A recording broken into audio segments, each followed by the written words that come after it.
Hawks fans, don't look now, but there are more rumors heating up as we are getting closer to the NBA draft.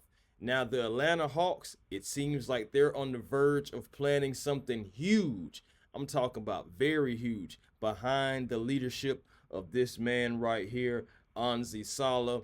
We have reports and we're going to get right into it. But before I do that, welcome back to Hawks Digest. I am Chris Tip Moore. Take off your shoes, leave on your socks, and we got a big report here coming up, man. Like the Atlanta Hawks are involved in some rumors. Again, getting closer to the NBA draft, man, and the Atlanta Hawks could make a splash. They're on the verge of something huge, and we're going to get into the pros and cons of this. But of course, before I do, I must do what I do. Thank you for making Hawks Digest one of your first listens. If you're already subscribed, thank you so very much. So we're pushing forward, and it's all because of people like you. And if you're not subscribed, hey, come on over, be a part of Hawks Digest. We're reaching new plateaus, and we would love for you to be a part of what we have going on. But guys, let's talk 13 and 22. Yes, sir. Don't mind if I do. All right, so we have another rumor here, and it is per Barlow 500 on Twitter. But of course, the message is being relayed again. D Lee for three, as in Snyder we trust. He is saying that the Hawks are reportedly exercising and exploring ways to move up in the draft, with the strong indication, strong interest in Kame Malawach. Now, Barlow also noted that Malawach's floor is through to be at Toronto at 9, and of course, ATL's interest predates the front office signings. So the front office guys are coming in and they're saying, hey, this guy right here is pretty much the best center in the draft in their mind. And you think about it, it kind of almost looks like a more athletic Clint Capela, so familiarity there. But this is one guy that I will have to admit to each and every one of you. I didn't do a lot of scouting on him. Why? Because what I just said, he was projected to be at 9, and that's the floor. So he wasn't even going to get to the double digits, being the type of player that he is. Now, he is raw. I will get into it right now. He's 7'2", barefoot. Jesus. But he's 250 pounds, and it's reported that he has a 7'6" wingspan and a 9.8 standing reach. Now, as far as like his max vert, it peaked in the mid 30s, getting closer to the 40s. Let me tell you something. That's excellent for his size. I'm not gonna lie. His bounce, he has some excellent bounce. So to be his size, and his max vert is higher than Max Rayard and also Hansen Yang, for those who care about it. So it's just like he already has that going for him. Now he did average like 8 and 6 back with Duke, but come on, that's Cooper Flag and the rest of them. And really, like that Duke team was very talented altogether, regardless of them falling short. Talented team. Now talk about strengths. Now this guy is a defensive specialist around the rim for sure. Elite tools. He covers the ground with, even though he's 7'2". I've seen him like switch onto like wings for the ball screens and alter shots at the rim. That's what you want, because of course when the ball goes in the basket, that's 2 points or 3. So his presence, is also something that is effective, and that's what you want around there. We talk about rim protection all the time. This guy, that's somebody who specializes in it. And if we're talking about pick and roll, this is a guy that a lot of his highlights I've seen, it was necessarily like in lob threats, pick and rolls, stuff like that. A lot of people have actually called him a stat patter, just because that's really a lot of what he does. That's a lot of his game, just being around the rim. But my thing is, when you finish anywhere from 73 to 79% at the rim as a freshman, how do you do? And I will take that too. So also, let's talk about just a little bit of his touch. I've seen that he attempted and made a few 3-pointers, 4 in the NCCA, 4 in the NCAA tournament, okay? And his free throw percentage, he shot around 75%.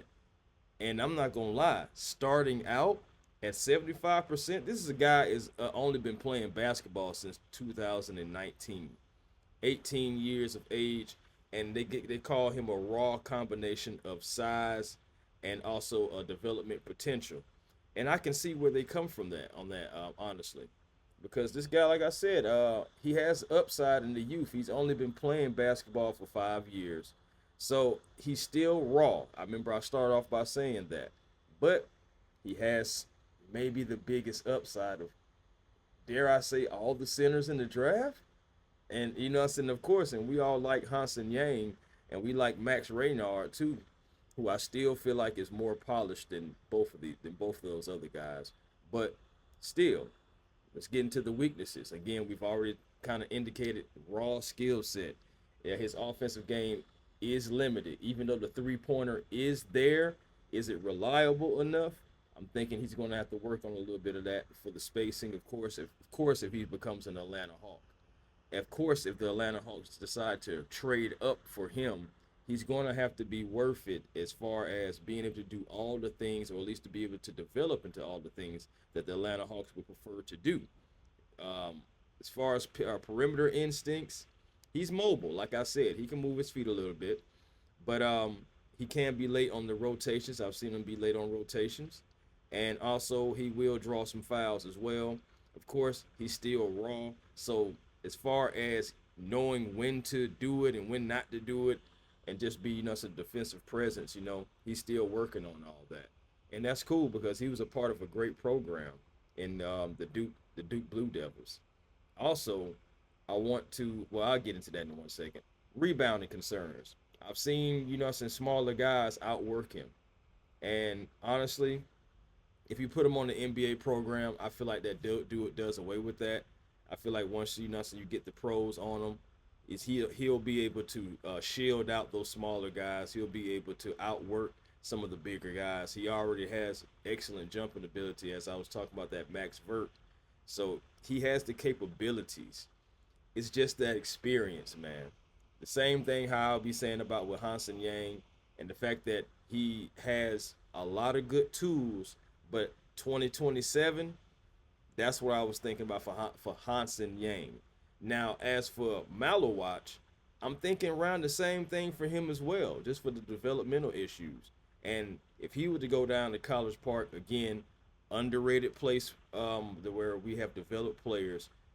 College Park Skyhawks don't get talked about enough, honestly, because we have developed so many good players down there that has potential. I'll say that. We've developed so many guys that have potential down there in College Park. JJ, of course, is going to be the name that you talk about the most. But Kobe Buffkin, when healthy, he went down there as well, done some things. We have some guys down there right now, Plowden, Harris, the list goes on, that could possibly come up and be a part of the Atlanta Hawks if needed. So again, some the experience. We'll see what happens for that. But as far as, like I said, he'll be a defensive anchor for the Atlanta Hawks, so with that rim protection, shot blocking, definitely a rim runner. He can switch on some defense. His offensive role is a little bit limited. He's just kind of like a lob threat pick and roll guy right now. But that can, in about 2 to 3 years, if the timeline goes the way that the Hawks would want it to go, I think, Malowatch could really turn into a long-term asset for the Atlanta Hawks. Seriously. Now, of course, like I said, with the concerns, he's raw. He's raw, but again, a lot of people feel like this guy is one of the best centers, if not the best center in the draft, because he has more athletic upside, you would think, than Reynard and Yang, just because of, again, I'm talking about that vertical ability and being able to move. Again, the biggest questions for him is always going to be that offensive end. Can he evolve his game a little bit more for the NBA's liking?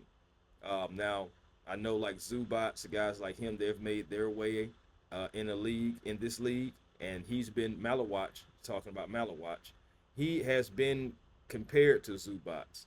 But I still think that in order for him to reach his full potential, he would have to gain some more of an outside shot, which is there, but it has to be consistent and reliable.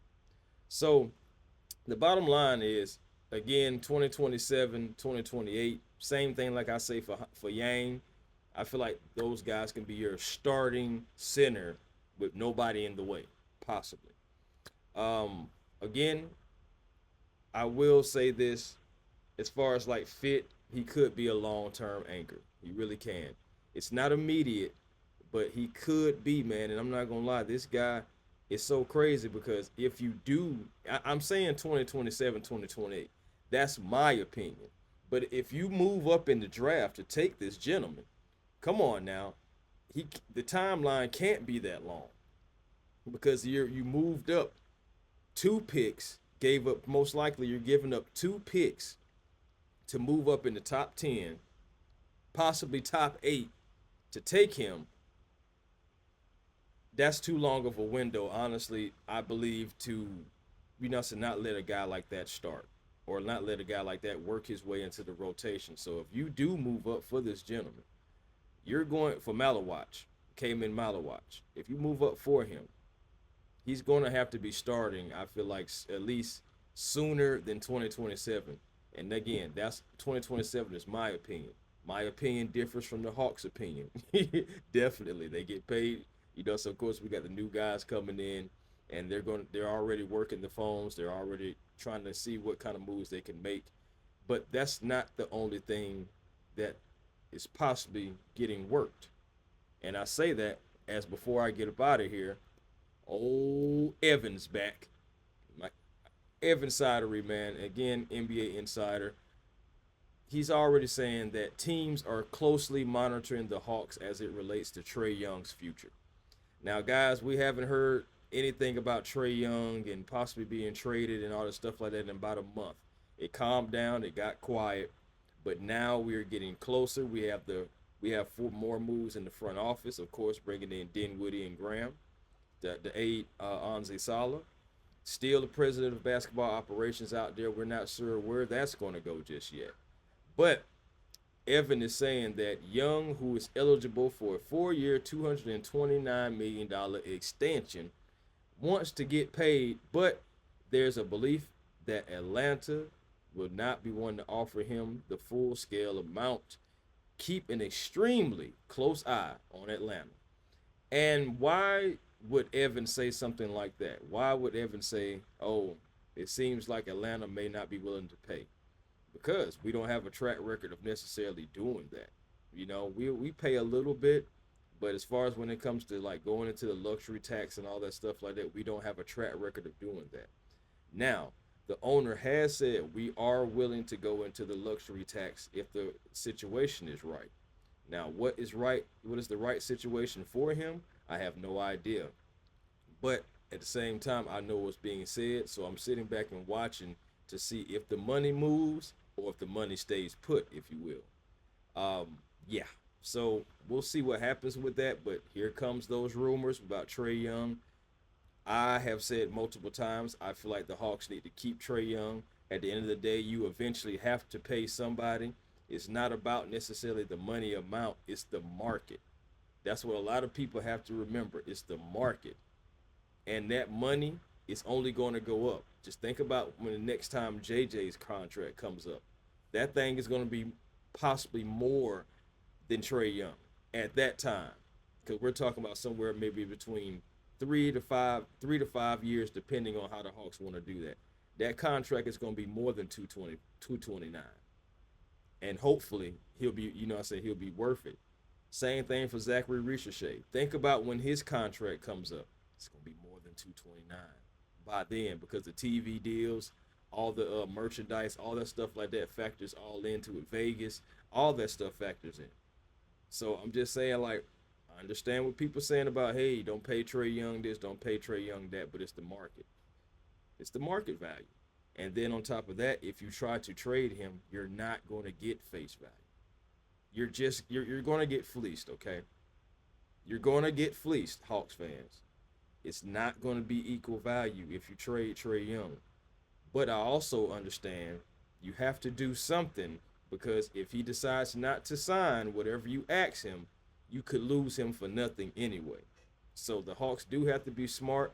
They need to try to see if they can lock up their star point guard to possibly, add other pieces. And if not, then yeah, you're going to have to work the phones and try to see if you can get the best deal for Trae Young. But regardless of it, I just don't see you getting equal value or better for a guy that has averaged, like double digits, the guy who has averaged 20 and 10 as far as assists and points. The turnovers are there. Yes, shot selection has been in question. I understand that. But total effect, he's helped the Hawks more than he's hurt the Hawks. And that's just the facts. But guys, I'm about to get ready to get up out of here. The thing about Bogdanović as well, you got to think about this. Quin Snyder also went to Duke as well. So I can see some influence there as well too. And there's still the president of basketball operations out there. Anzi Sala, I'm fine with him being the guy. But if he's not, there is still Danny Ferry. Man, there's a lot of Duke ties going on right in there. But guys, again, peace and blessings to you all. Hopefully you guys stuck with me. Sorry for the long video, but had to get into some things.